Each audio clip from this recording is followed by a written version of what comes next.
Alright, this is it. I'm usually so good at these. Okay, I'm ready. This is Jason Alon from the band Let Live. You're watching The Live Addiction with Steve-O on thebuzz.com.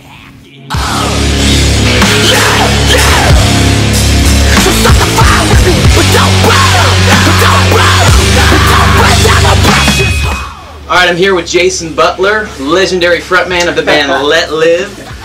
For your second time this week at House of Blues Houston, currently on tour with Bring Me the Horizon on the American Dream Tour. Sold out both shows, that's got to feel badass. Yeah, it's cool, man. It's cool. The show Tuesday night was amazing. Yeah, it was a good time. I saw you guys on Warped Tour, like I was saying, this is the first time I've seen you.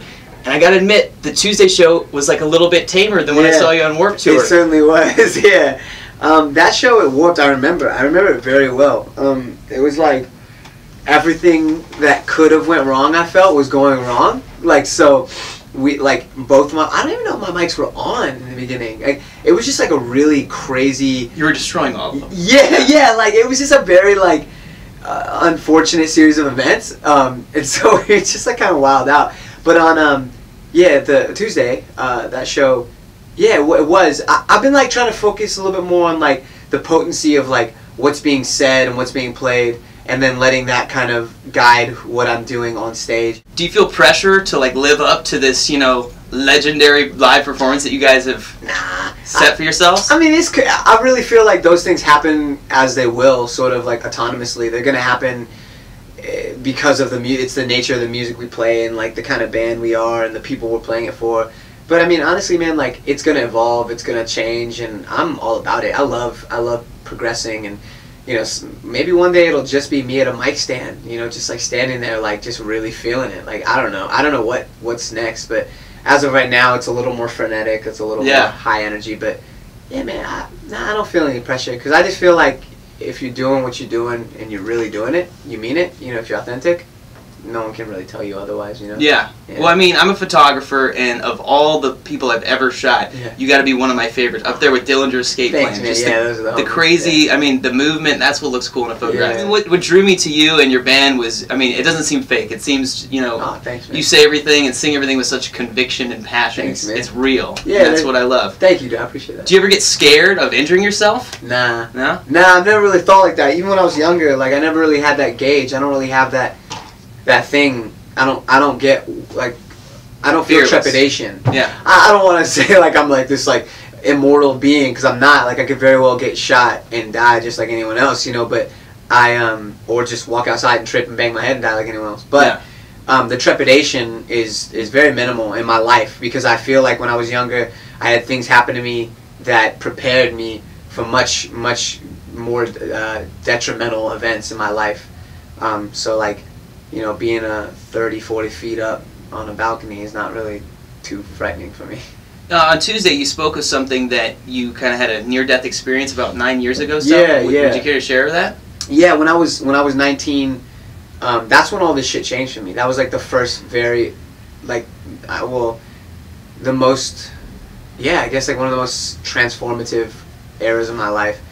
I was just really sick, and they were telling me all these things, everything from like a mortality like timeline to you know, an oncologist saying your white blood cell count is crazy low, you've got all these weird cells that are not working, and something's attacking your system, so they're like ruled it out as cancer, and they're like at this rate, you know, you're not gonna really be around for much longer. And as I felt like every time I would let that sort of eclipse my mood or take over in my mindset, it would make me sicker. I'd feel more sick. And then when I started realizing, because that's when all my life, like everything in my life seemed to fall apart, and ironically it's when I like found the most precious piece of this universal puzzle for me, is just understanding that like everything that happens to you, it's not so much that it's happening for a reason, but you make a reason. You make a reason for that happening. Like that, to me, the reason that I felt like I was dying, and people that I loved weren't loving me back, it was unrequited, and things in my life were just a fucking mess, is because I needed to realize that there's simple things in my life that I have to enjoy before I enjoy the bigger picture. So that's the reason I made for that, and now I'm really fucking happy to be alive 9 years later. You know, like I see that it's very fragile. Life is is instantaneous. You blink and you're dead. You know, Yeah. so fuck it. Like I'm gonna just be grateful. You know, just Yeah, I mean, it's all about perception, you know? It is. Seeing the positive It's in everything you do. That's exactly it, Yeah. dude. That's truly it. Like that's that's what I believe in. Is I remember that night, or one of the nights, the last night in the hospital, where I left myself. I left. Was I looked up at the roof and tried to see beyond the roof and see if I saw God or the sky or fucking a bird, something. If I could see anything, if I could transcend this moment, and trying so hard and hard, and then eventually when I let go, I just closed my eyes, and then something told me, like, it's up to you. Like, whether you die tonight or you live to be 150, like, you need to appreciate life. That's what you need to do, regardless of how long it is. So that's what I'm doing. I'm just trying to appreciate it. Yeah. That's rad. Thanks, man. So do you have like any kind of like faith in anything? Yeah, I believe in people, and I believe that the idea of God is in fact within us all, and I think that it's a much bigger thing than perhaps a scripture has told us. Also, there are so many different strange like ramifications that we will experience as with believer or faith-based versus science-based things. And I think I'm somewhere in the middle, because I believe in things I can see, but I also believe in things that I can't, and things that I can't explain. And I'm not arrogant enough as a human being, like a simple being. You know, as complex as we are, we're learning and disproving things as human beings every day. So things that I believed in yesterday could be disproved today. You know, just by way of like looking at it or realizing something new. I'm sort of in the middle. I totally feel that faith is not only like necessary, but it's a very real and nurturing thing. Yeah. And I feel like it does help us as a people move on. What I don't believe in is the encroachment. Again, it's like is nullifying another person's belief because you believe this thing, and it comes down to perception again. Is that I believe we're all really working towards the same thing. Yeah. We want to have some sense of human camaraderie, this essence, this unequivocal sort of thing that exists, and it's there, but we all see it differently, and then that's fine. That's what this is. That's what this whole human condition is living the same life on the same earth, in the same universe, but just doing it subjectively. Yeah, I like that. Very open-minded. That's Yeah, cool. yeah. I believe that's just what I believe, man. Like, yeah. And I believe that, like, when someone believes in God, I believe that you believe in God. Like, that's all it takes. Yeah, you believe in God. That's who you. Then that is real. That's real to you. For me, I'm still trying to figure out what God is, but I feel like God is love. Like that's, you know what I'm saying? Like it's this thing that we all hold. We all hold a piece of God, the idea of God within us all.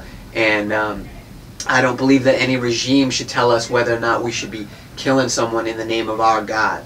You know, a regime should be telling us that our God is much more real than any other God, I guess. So yeah, I guess it's just a sense of, again, it's just perception, really. Man, we got really deep. Yeah, sorry about that. Hey, no, it's cool. I went there. I loved it. You guys are currently on tour in support of your new album, The Blackest Beautiful. Yeah. What's next for Let Live? I love that album. You guys, Thanks, brother. You guys coming out with something new soon? Yeah. We're gonna do our headliner. We actually come to Houston on the headliner. It's April 21st to May 21st with Architects. Yeah, I think you guys are in May. Over at Warehouse Live. May at Warehouse Live. Yeah. So we do that. We're doing that. Then we do a bunch of festivals in UK and Europe. And then we take the summer off, and we're writing a new record. Okay, so the writing process hasn't started yet. It has. Okay, yeah, I've already there. Yeah. We all write a lot, and I write like incessantly. So rad. Yeah. Cool. Well, let's completely lighter note. Let's just do like some rapid fire questioning. Cool. I heard you're a big fan of sweets. Yeah, love them. What are your favorites? Cakes in any form, any school of cakes, like cupcakes, long, big, large cakes. Yeah. Slice cake. Fucking chocolate, really big on that. Pies, ice cream, love it. Just like any of that shit. That place right over where you guys are parked, that little coffee shop, they've got cakes over there, and they're legit. You should check it out. I'm gonna go. You should check it out. Movies, top 3 to 5 all-time, like desert island movies. Back to the Future 1, 2, and 3. Oh my God, thank you. Yes, sir. Yes. Baz Luhrmann's Romeo and Juliet. Okay. And shoot, I guess Fantastic Mr. Fox. Yeah. Nice. Yeah. Cool. What about in the last year? What's like best movie or two that you've seen? Dude, I just saw a movie. Wolf of Wall Street was really good. Yeah. And then I just watched ridiculous. Amazing, but ridiculous. It was really, exactly. It was very ridiculous. Very good depiction of what actually happened. And I love Leonardo DiCaprio. Yeah. And I just watched Captain Phillips. Okay. Again, is that good? Again, yeah, really good. I just love those actors. Tom Hanks awesome. and Leonardo DiCaprio. I was bummed that Leo didn't win, but I was glad that he won to McConaughey. Yeah. Dallas Buyers Club was awesome. That's another amazing film. Yeah. There's just so many good films out this year, actually. What band or artist made you get into music? My dad. Yeah. Yeah, it was my dad. Okay. Yeah. Like he was in a band, or he had his own group called Alon, and he toured with like very venerable acts in the past, and he always was playing music, even though he was like he had to give it up when like I was born. He was still doing it in the garage. He had a whole setup, and I would see him. He was the first concert I ever saw. It was just like the thing. I thought that was what you did as a man. I saw my dad playing music, so I was like, oh, all right, you drink coffee and you play music. I don't drink coffee, but that's you know what I mean. There you go. Yeah. What's in your iPod or whatever you listen to music to? What's in it lately?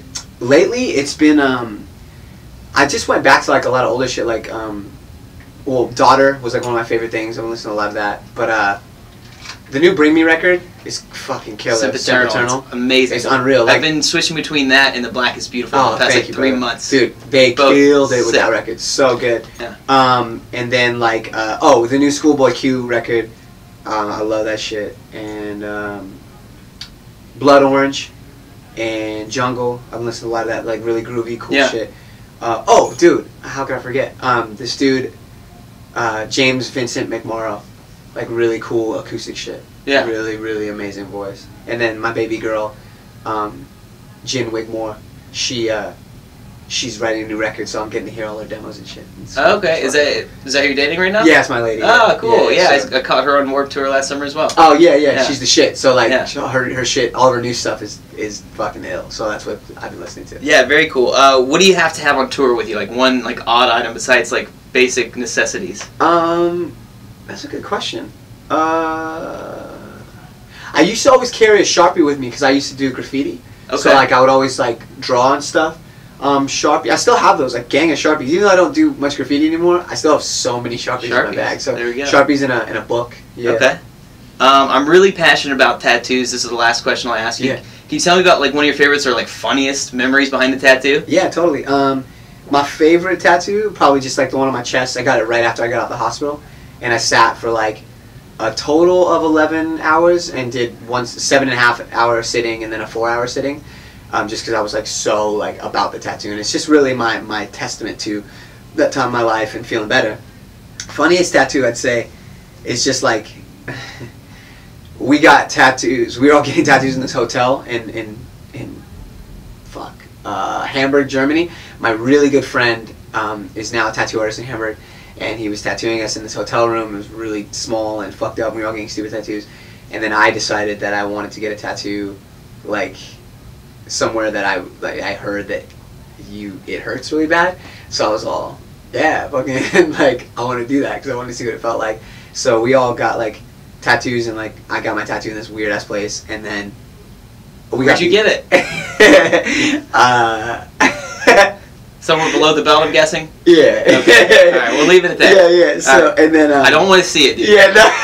I can tell you're right, but no. Yeah. And then we all got these tattoos that say "You lose, you lose" in Spanish because he's from Argentina, and it's basically it was our motto as Let Live because we had the worst luck for so many years. Like, and every time it comes back, we're like, we can't even be mad anymore. Yeah. Like our van just literally, we were in a van on this tour, and we had to get like a smaller bus because our van just stopped working. Engine seized on us, and we just bought it like literally 2 months ago, 3 months ago. Oh gosh. Yeah. So bad luck lately. Yeah. All right. Well, thanks again, Jason. Again, I'll be out there shooting tonight. So if in your frenzy, if you notice me, show me some love. That's what's up. Absolutely.